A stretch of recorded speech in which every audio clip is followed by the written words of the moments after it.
Assalamualaikum warahmatullahi wabarakatuh.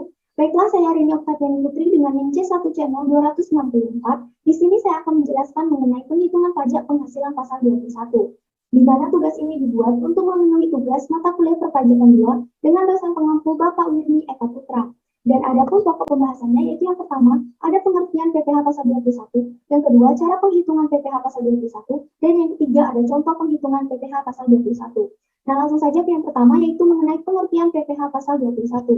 Apa sih itu PPh pasal 21? Jadi, PPh pasal 21 adalah pajak yang dikenakan terhadap segala bentuk penghasilan, meliputi gaji, honorarium, serta tunjangan. Nah, dasar pengenaan dan pemotongan dari pajak penghasilan ini merujuk pada Peraturan Direktur Jenderal Pajak Nomor 16 garing PJ garing 2016 Bab 5 Pasal 9. Nah, lantas gimana sih cara penghitungan PPh pasal 21? Yang pertama yaitu penghitungan PPh pasal 21 atas penghasilan teratur bagi pegawai tetap. Dan adapun langkah penghitungannya yaitu yang pertama menghitung penghasilan bruto yang diterima per bulannya. Kemudian menghitung jumlah penghasilan itu per bulan dengan cara penghasilan bruto dikurangi dengan total biaya jabatan yang ditambahkan dengan iuran pensiun atau iuran lainnya. Nah, kemudian yang ketiga menghitung penghasilan neto setahun dengan cara penghasilan neto per bulan dikalikan dengan 12. Nah, kemudian yang keempat menghitung PTKP sehingga didapatkanlah PKP setahunnya. Nah, yang kelima, menghitung PPh pasal 21 terutang dengan cara tarif pajak dikalikan dengan PKP setahunnya. Nah, kemudian yang keenam atau yang terakhir itu menghitung PPh pasal 21 per bulan dengan cara PPh pasal 21 terutang itu dibagikan dengan 12.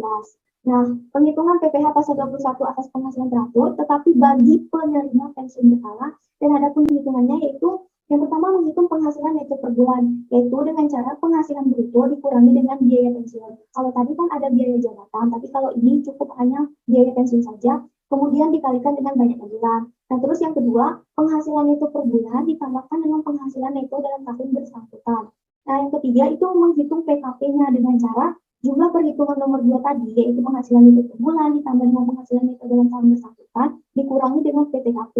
Nah, kemudian yang keempat, menghitung PPh pasal 21 atas PKP. Yang kelima, menghitung PPh pasal 21 atas pensiun dalam tahun bersangkutan dengan cara PPh pasal 21 atas PKP dikurangkan dengan PPh pasal 21 yang terutang. Nah, yang keenam atau yang terakhir, itu menghitung PPh pasal 21 per bulan dengan cara PPh pasal 21 terutangnya dibagi dengan 12. Nah, yang kedua yaitu penghitungan PPh pasal 21 atas penghasilan tidak teratur. Nah, adapun caranya, yang pertama kita menghitung PPh pasal 21 atas penghasilan teratur yang disetahunkan ditambah dengan penghasilan tidak teratur berupa tantiem, jasa produksi, dan sebagainya. Nah, yang kedua, kita menghitung PPh pasal 21 atas penghasilan teratur yang disetahunkan tetapi tanpa tantiem, jasa produksi, dan juga sebagainya. Nah, yang ketiga, kita menghitung selisih antara penghitungan nomor 1 dan nomor 2. Dan hasilnya itulah yang menjadi PPh pasal 21 atas penghasilan tidak teratur.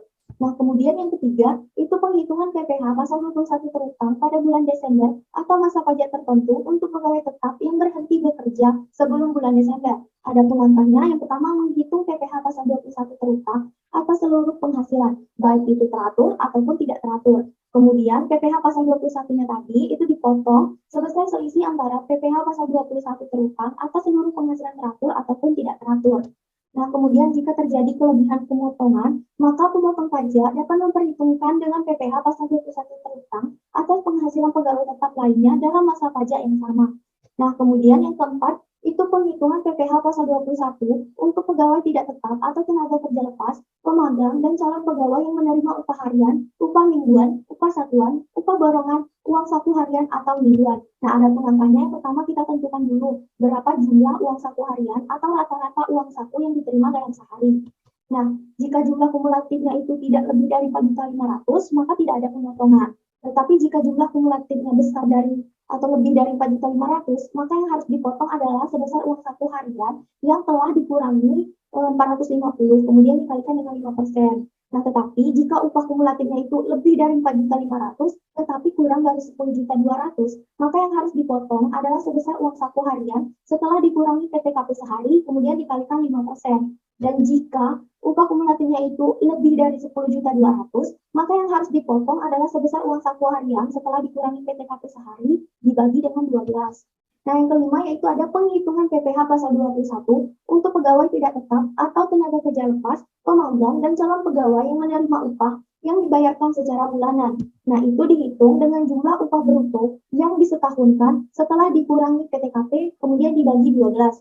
Nah, yang keenam, itu ada penghitungan PPh pasal 21 untuk anggota Dewan Pengawas atau Dewan Komisaris yang tidak merangkap sebagai pegawai tetap. Nah, ini dihitung atas kumulatif jumlah penghasilan bruto yang diterima atau diperoleh selama 1 tahun kalender. Nah, kemudian yang ketujuh ada penghitungan PPh pasal 21 bagi mantan pegawai yang menerima penghasilan berupa jasa produksi, tantiem, gratifikasi, bonus, atau imbalan lain yang bersifat tidak teratur. Ini dihitung atas kumulatif jumlah penghasilan bruto yang diterima atau diperoleh selama 1 tahun kalender. Nah, yang kedelapan itu ada penghitungan PPh pasal 21 bagi peserta program pensiun yang masih berstatus sebagai pegawai yang menarik dana pensiun dan dihitung atas kumulatif jumlah penghasilan bruto yang diterima atau diperoleh selama 1 tahun kalender. Nah, kemudian yang 9 itu ada pemotongan PPh pasal 21 bagi tenaga ahli yang melakukan pekerjaan bebas. Nah, dihitung atas jumlah kumulatif 50% dari jumlah penghasilan bruto yang dibayarkan atau terutang dalam 1 tahun kalender. Yang 10 itu ada pemotongan PPh pasal 21 bagi orang pribadi dalam negeri bukan pegawai selain tenaga ahli atas imbalan yang bersifat berkesinambungan. Nah, ini bagi yang telah memiliki NPWP dan dia hanya menerima penghasilan dari pemotong pajak, maka dihitung jumlah kumulatif penghasilan kena pajaknya. Tetapi bagi yang tidak memiliki NPWP atau menerima penghasilan dari selain pemotong pajak, maka dihitung jumlah kumulatif penghasilan brutonya. Kemudian yang 11 itu ada pemotongan PPh pasal 21 bagi orang pribadi dalam negeri bukan pegawai selain tenaga ahli atas imbalan yang tidak berkesinambungan. Nah, ini dihitung atas jumlah penghasilan brutonya. Dan yang 12 atau yang terakhir itu penghitungan PPh pasal 21 bagi peserta kegiatan. Ini dihitung atas jumlah penghasilan bruto untuk setiap kali pembayaran yang bersifat utuh dan tidak dipecah yang diterima oleh peserta kegiatan tersebut. Nah, langsung saja bagian yang ketiga, kita memasuki contoh penghitungan PPh pasal 21. Di mana di sini mengenai penghitungan pemotongan PPh pasal 21 terhadap penghasilan pegawai tetap dengan gaji bulanan. Dicontohkan mereka pada tahun 2016 bekerja pada perusahaan PT Jaya Abadi dengan memperoleh gaji per bulan 5.750.000 dan membayar iuran pensiun sebesar 200.000. Reto telah menikah tetapi belum mempunyai anak. Nah, pada bulan Januari, penghasilan Reto dari PT Jaya Abadi hanya dari gaji per bulannya saja.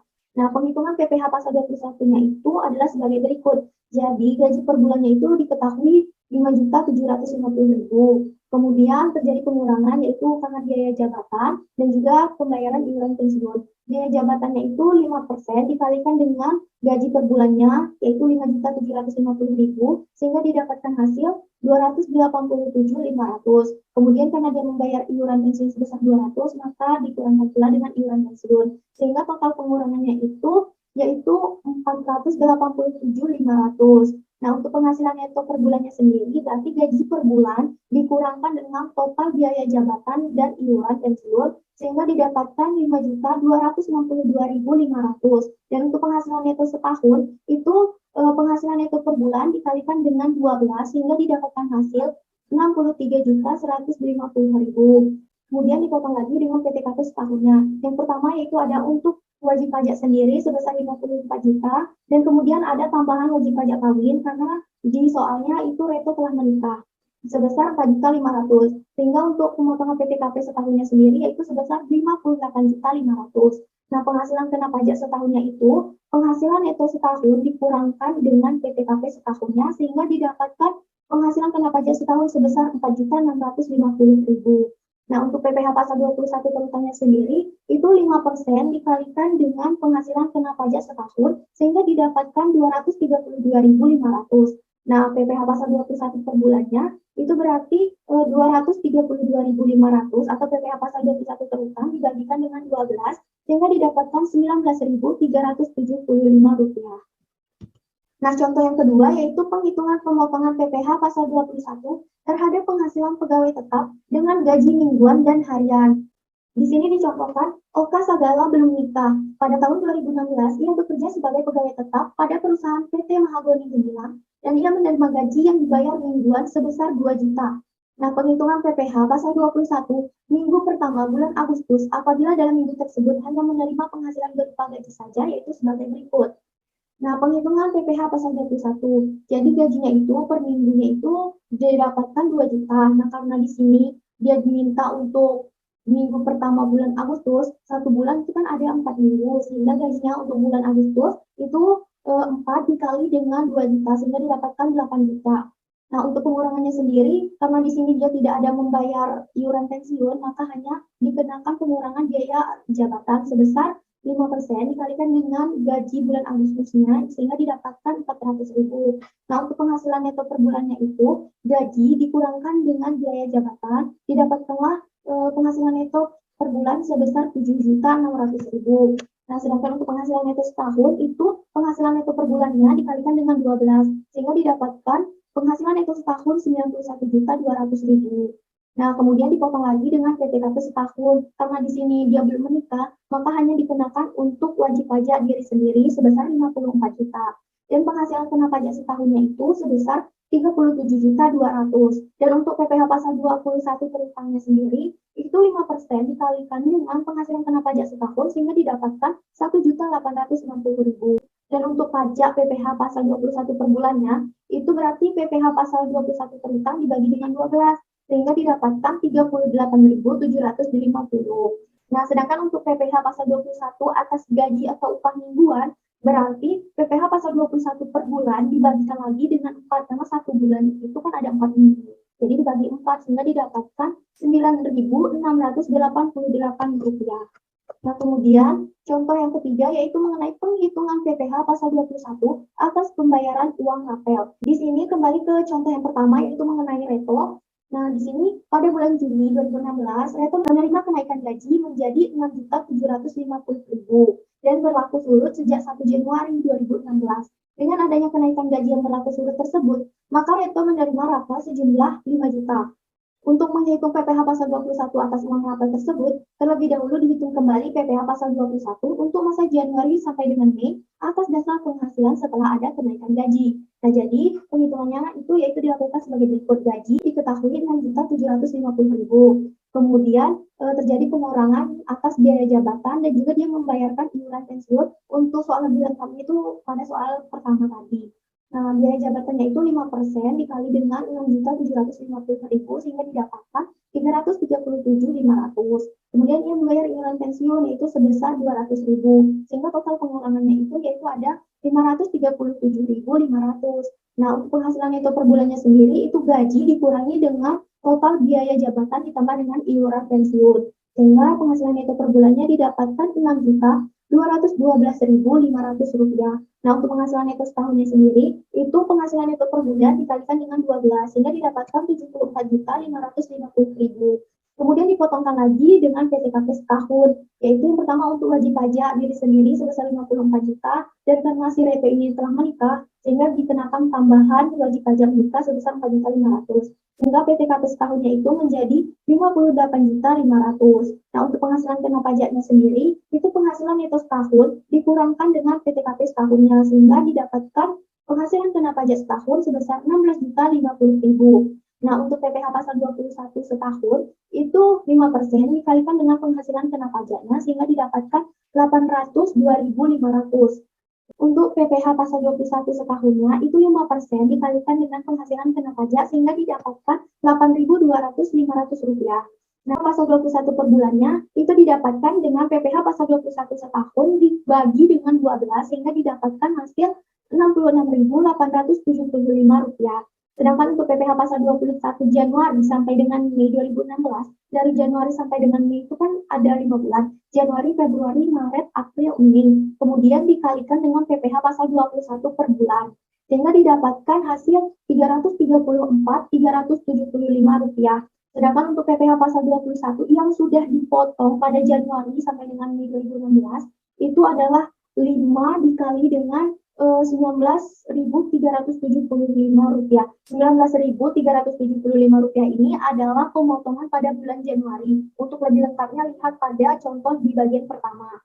Nah, itu didapatkanlah hasil 96.875 rupiah. Nah, sedangkan untuk PPh pasal 21 untuk rapelnya, itu berarti PPh pasal 21 Januari sampai dengan Mei 2016 dikurangkan dengan PPh pasal 21 yang sudah dipotong Januari sampai dengan Mei 2016, sehingga didapatkan PPh pasal 21 untuk rapel yaitu sebesar 237.500. Lanjut contoh berikutnya yaitu mengenai penghitungan pemotongan PPh pasal 21 terhadap penghasilan berupa jasa, tantiem, gratifikasi, tunjangan hari raya atau tahun baru, bonus, premi, penghasilan sejenis lainnya yang sifatnya tidak tetap dan pada umumnya diberikan sekali dalam setahun. Di sini dicontohkan Sudiro, dia belum kawin, bekerja pada PT Kolbu Jaya dengan memperoleh gaji sebesar 5 juta per bulan dan pada bulan Maret 2016, Sudiro memperoleh bonus sebesar 8 juta. Sehingga pada bulan Maret, Sudiro memperoleh penghasilan berupa gaji sebesar 5 juta dan bonus sebesar 8 juta. Nah, setiap bulannya Sudiro membayar iuran pensiun ke dana pensiun yang pendiriannya telah disahkan oleh Menteri Keuangan sebesar 80.000.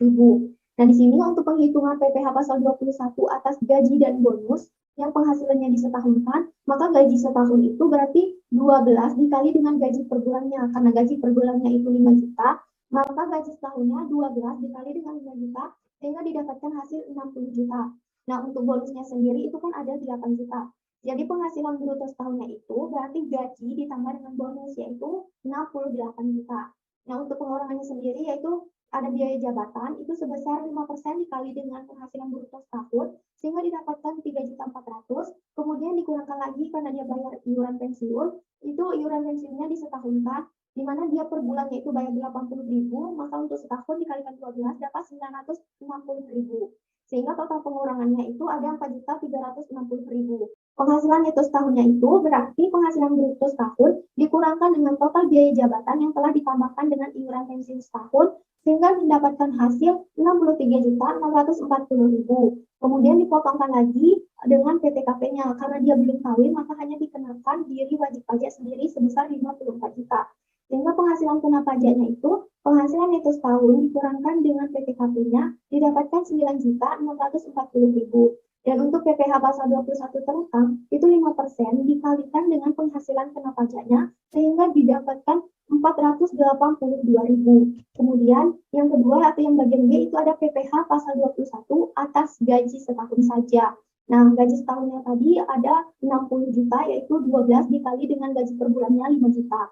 Nah, kemudian dikurangkan dengan biaya jabatan, 5% dikali dengan gaji setahun, itu didapatkan 3 juta, kemudian dia membayar iuran pensiun setahun, di mana 12 dikali dengan iuran pensiun per bulannya, sehingga didapatkan 960.000. Sehingga total pengurangannya itu 3.960.000. Sehingga penghasilan neto setahun itu berarti gaji setahun yang tanpa di sini dia tidak ditambahkan dengan bonusnya. Hanya murni dari gajinya saja, sehingga penghasilan neto setahunnya itu gaji setahun dikurangkan dengan total biaya jabatan yang telah ditambahkan dengan iuran pensiun setahun sehingga didapatkan penghasilan neto setahun 56.040.000. Kemudian dipotong lagi dengan PTKP-nya karena dia belum kawin maka hanya dikenakan untuk wajib pajak sendiri sebesar 54 juta. Dan penghasilan kena pajaknya itu menjadi 2.040.000 dan untuk PPh pasal 21 terutangnya sendiri itu 5% dikalikan dengan penghasilan kena pajak sebesar 2.040.000 sehingga menghasilkan PPh pasal 21 terutang sebesar 102.000. Nah, untuk PPh pasal 21 atas bonus saja, maka itu PPh pasal 21 terutang pada bagian A yang mana atas gaji dan juga bonus sebesar 482.000 dikurangkan dengan PPh pasal 21 terutang atas gaji setahun sebesar 102.000 sehingga didapatkan PPh pasal 21 atas bonus saja sebesar 380.000. Baiklah, sekian presentasi atau penjelasan yang dapat saya sampaikan. Jika ada kekurangan saya mohon maaf. Saya akhiri. Assalamualaikum warahmatullahi wabarakatuh. Terima kasih.